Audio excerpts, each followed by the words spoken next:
ఆసిఫాబాద్ జిల్లా జైనూరు నుండి ఉట్నూరు వరకు రహదారి అధ్వాన్నంగా మారి రాకపోకలు ఇబ్బందిగా మారిందని వామపక్ష పార్టీల నాయకులు అన్నారు.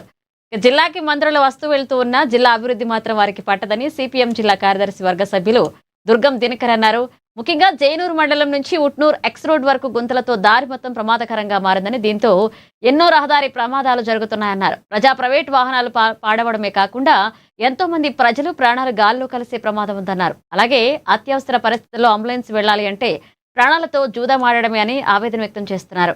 ఈ దారి గుండా ప్రజాప్రతినిధులు, ప్రభుత్వ అధికారులు వస్తూ వెళ్తూ ఉన్నా కూడా రోడ్డు బాగు చేయాల్సిన బాధ్యతని మర్చిపోవడం దురదృష్టకరమన్నారు. ఇకనైనా ప్రభుత్వ అధికారులు, ప్రజాప్రతినిధులు స్పందించి రోడ్డుకు మరమ్మతులు చేయాలని డిమాండ్ చేశారు.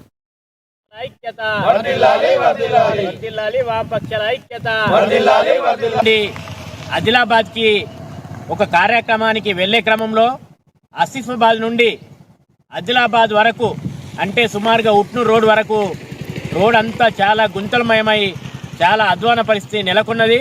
ఇప్పటికే చాలా మంది అంటే వాహనాలు కూడా చెడిపోయినటువంటి పరిస్థితి, ద్విచక్ర వాహనదారులు కూడా కొన్ని ప్రమాదాలు కూడా జరిగినటువంటి పరిస్థితి.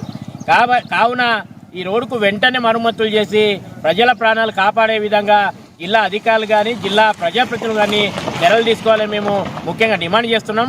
ఎందుకంటే ఇదే రోడ్డు మార్గాన జిల్లా అధికారులు కానీ, జిల్లా ప్రజాప్రతినిధులు కానీ, అదేవిధంగా మంత్రులు కానీ రాకపోకలు కొనసాగిస్తున్నారు తప్ప ఈ రోడ్డుని మాత్రం చూసినటువంటి దాఖలాలు లేవు. జిల్లా మంత్రి ఏదైనా విఐపి వచ్చినప్పుడు తాత్కాలికంగా మట్టి వేసి, ఉసుక వేసి ఆ పూడికలు అప్పటి మందము పూడుస్తాను తప్ప ఈ రోడ్డుకి శాశ్వతమైన పరిష్కారం ఇప్పటి వరకు చూపెట్టలేదు.